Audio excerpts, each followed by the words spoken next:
अस्सलाम वालेकुम दोस्तों, मेरा नाम इमरान है और आज एक न्यू वीडियो के साथ हाजिर हूँ। दोस्तों, अगर आप पाकिस्तान से बाहर रहते हैं और आप पाकिस्तान जाने के बारे में सोच रहे हैं तो ये वीडियो आपके लिए बहुत ज्यादा अहम होने वाली है। फ्रेंड्स, जैसा कि आप जानते हैं कि कुछ अर्सा पहले पीटीए ने मतलब पाकिस्तान टेलीकम्युनिकेशन अथॉरिटी जो है उसने एक से ज्यादा मोबाइल फोन पाकिस्तान लाने पे जो टैक्स जो है वो लागू कर दिया था। अब यहाँ पे होता क्या था, एक मोबाइल फोन तो आप फ्री में पाकिस्तान लेके आ सकते थे, लेकिन अगर आपके पास एक से ज्यादा है तो उस पे आपको टैक्स जो है वो देना पड़ता था।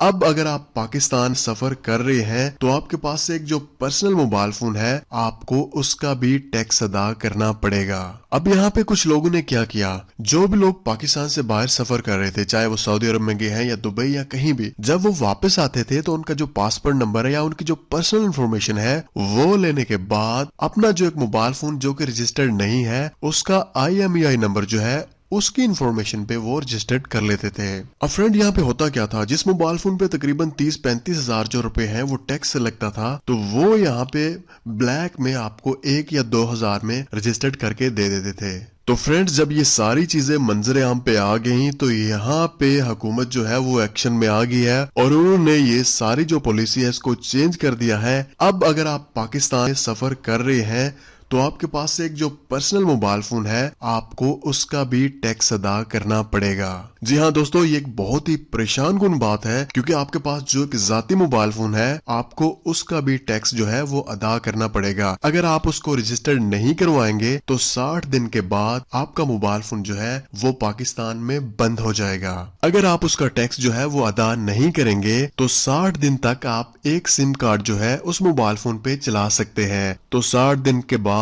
वो मोबाइल फोन जो है वो ब्लॉक हो जाएगा और उस पे कोई भी सिम कार्ड जो है वो नहीं चलेगा। फ्रेंड्स, आप में से काफी ज्यादा दोस्तों ने कमेंट्स करके मुझे पूछा है और फेसबुक पे भी मुझे मैसेज किए हैं कि हमारे पास जो मोबाइल फोन है वो तो पुराना है, लेकिन जो टैक्स है वो हम कौन से मोबाइल फोन का अदा करेंगे, क्योंकि एक नया मोबाइल फोन है उसका टैक्स अलग होगा, लेकिन हमने 2 या 3 साल पहले मोबाइल फोन लिया था उसका टैक्स जो है वो तो अलग होना चाहिए। लेकिन ऐसा बिल्कुल नहीं है, आपको जो टैक्स है वो एक नए मोबाइल फोन का जो है वही अदा करना पड़ेगा। दोस्तों, मैं आपको यहाँ पे थोड़ी सी डिटेल दे देता हूँ ताकि आपको अंदाजा हो जाए कि आपके पास कितने का मोबाइल फोन है और उस पे टैक्स तकरीबन आपको कितना देना पड़ेगा। फ्रेंड्स, अगर तो आपके पास मोबाइल फोन जो है वो $30 तक का है तो आपको 300 रुपए जो है वो टैक्स अदा करना पड़ेगा। अगर आपके मोबाइल फोन की कीमत $30 से लेके $100 के दरमियान है तो आपको 2,940 रुपए जो टैक्स है वो अदा करना पड़ेगा। अगर आपके मोबाइल फोन की वैल्यू जो है वो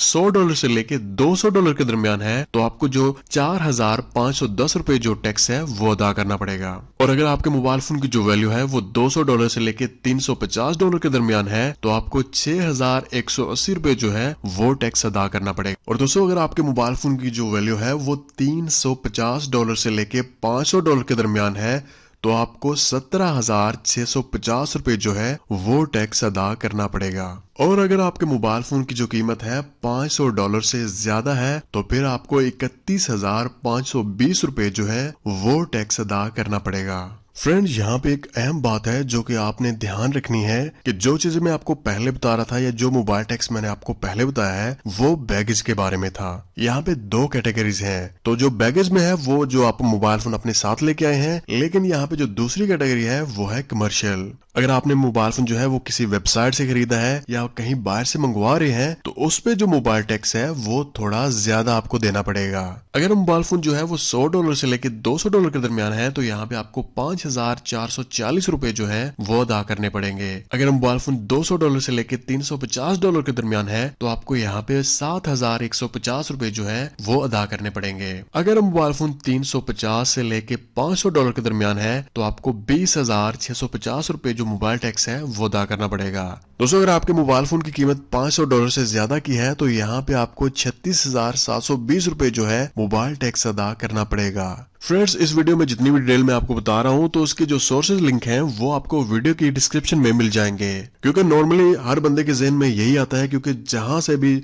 जो भी ओवरसीज पाकिस्तानी है जहां भी रहते हैं, चाहे वो सऊदी अरब में, चाहे वो दुबई में है या यूरोप में, कहीं भी है, तो वो जब भी कहीं से मोबाइल फोन लेते हैं तो उसका जो टैक्स है वो अदा करते हैं। लेकिन जब उसी मोबाइल फोन का उसको दोबारा टैक्स अदा करना पड़ता है, तो ये एक बहुत ही तकलीफदेह बात है, मुझे जानता हूं, लेकिन आपको ये बर्दाश्त करनी पड़ेगी क्योंकि ये चीज लागू हो चुकी है। और अगर आपके पास कोई बहुत ही पुराना मोबाइल फोन है तो आप कोशिश करें कि उसको पाकिस्तान ना लेके आए, क्योंकि जो टैक्स है वो आपको एक नए मोबाइल फोन की कीमत के लगभग अदा करना पड़ेगा। दोस्तों यहाँ पे मैं अपनी पाकिस्तानी गवर्नमेंट से रिक्वेस्ट करता हूँ कि एक मोबाइल फोन जिसपे टैक्स की छूट थी उसको दोबारा जो है वो बहाल किया जाए, ताकि वो एक मोबाइल फोन फ्री में हम लेके जा सके। क्योंकि बहुत ज्यादा ऐसे पाकिस्तानी हैं जो कि बाहर काम करते हैं और जब वो वापस आते हैं तो पैसे वो पहले अपनी कंट्री में भेज चुके होते हैं, उनके पास इतने पैसे नहीं होते, बहुत मजबूर लोग हैं। आप इस चीज को समझें फ्रेंड्स। मुझे उम्मीद है कि गवर्नमेंट जो है वो इस चीज पे काम करेगी और कम से कम एक मोबाइल फोन बिना टैक्स अदा किए हम पाकिस्तान लेके जा सकें। तो दोस्तों मिलते हैं किसी न्यू वीडियो के साथ, मुझे अपनी दुआओं में याद रखिएगा। टेक केयर एंड अल्लाह हाफिज।